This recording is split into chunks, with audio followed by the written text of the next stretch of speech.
बिल्कुल हम मानते हैं कि 2025 विधानसभा चुनाव परिणामों के बाद एनडीए की सरकार बनेगी, मुख्यमंत्री जी के नेतृत्व में चुनाव लड़ेंगे और वो पुनः मुख्यमंत्री बनेंगे। बिल्कुल हम मानते हैं कि 2025 विधानसभा चुनाव परिणामों के बाद एनडीए की सरकार बनेगी, मुख्यमंत्री जी के नेतृत्व में चुनाव लड़ेंगे और वो पुनः मुख्यमंत्री बनेंगे। हमेशा स्वस्थ रहें, उनका मार्गदर्शन हम लोग को प्राप्त होता रहे।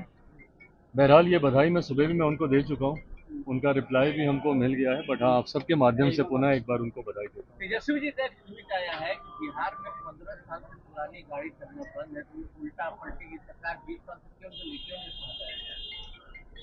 ये अगर वो 15 साल की बात करते हैं तो ये 15 साल फिर उनका भी याद रहेगा सबको।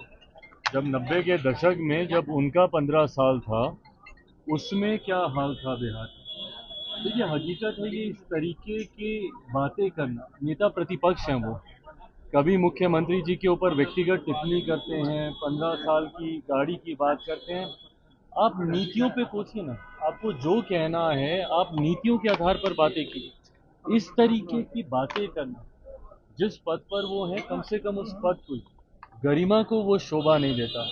बट बहरहाल मैं इस बात को भी समझ सकता हूँ कि चुनावी वर्ष है और जिस तरीके से हमारा गठबंधन मजबूती के साथ जीत की ओर अग्रसर हो रहा है, जो फीडबैक आ रहे हैं उपचुनाव के, जिस तरीके से परिणाम आए, जिस तरीके से गठबंधन के तमाम नेता एक साथ पूरे प्रदेश का भ्रमण कर रहे हैं, हर दल के सारे प्रदेश अध्यक्ष, पांचों दल के प्रदेश अध्यक्ष एक साथ बिहार के हर एक जिले में जाकर संगठन की मजबूती देने का कार्य कर रहे हैं। इन तमाम बातों से परेशानी विपक्ष को जरूर है, उसमें परेशानी उनकी और ज्यादा तब बढ़ जाती है जब उनके खुद के गठबंधन के भीतर कलह की स्थिति उत्पन्न हो रही है।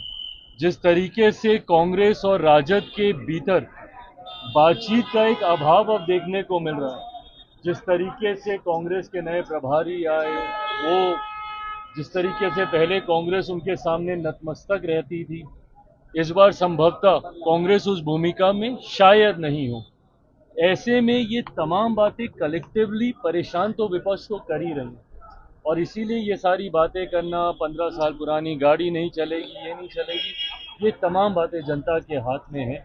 जनता ने उपचुनाव में भी अपना फैसला सुना दिया, लोकसभा के चुनाव में भी जनता ने अपना फैसला सुना दिया और अब जब कुछ महीने बाकी हैं विधानसभा के चुनाव में, उसके परिणाम भी पूर्णतः एनडीए के पक्ष में आएंगे। 225 से ज्यादा सीटें जीतकर हम लोग सरकार बनेंगे। तेजस्वी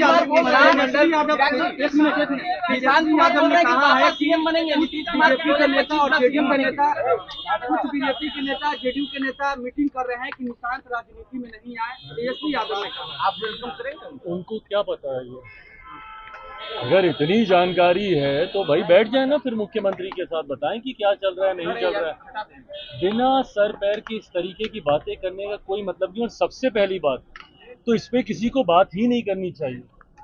ये फैसला एक व्यक्ति विशेष को लेना है, उनको लेना है कि उनको राजनीति में आना है, नहीं आना है तो कब आना है, कैसे आना है, ये फैसला उनको लेना, निशांत जी को लेना। आएगा तो जरूर हम लोग स्वागत करेंगे अगर वो आते हैं राजनीति में, पर इस तरीके की भ्रमित बातें करना, आप नेता प्रतिपक्ष हैं भैया, आपके पास और बड़ी जिम्मेदारी है। इस तरीके से भ्रम फैलाना ये कतई आपको शोभा नहीं देता। निशांत कुमार बोल रहे हैं कि 25 में पापा ही सीएम बनेंगे, ये सब जो बोल रहे हैं कोई बात नहीं है, कैसे देखते हैं आप? भाई बिल्कुल हम मानते हैं कि 2025 विधानसभा चुनाव परिणामों के बाद एनडीए की सरकार बनेगी, मुख्यमंत्री जी के नेतृत्व में चुनाव लड़ेंगे और वो पुनः मुख्यमंत्री बनेंगे। मंत्रिमंडल का विस्तार हुआ है और कहा यह जा रहा है कि जो लोग मंत्रिमंडल में आए हैं वो लोगों का बैकग्राउंड देखना चाहिए। तेजस्वी यादव ने कहा कि क्रिमिनल माइंडेड है, रिकॉर्ड देखा जाए। ऐसी बातें कम से कम इनको नहीं करनी चाहिए, क्योंकि एक उंगली अगर ये किसी और पे उठाएंगे तो बाकी की उंगलियां इन्हीं के ऊपर उठेंगी। समन अभी आया ना फिर से पूरे परिवार को।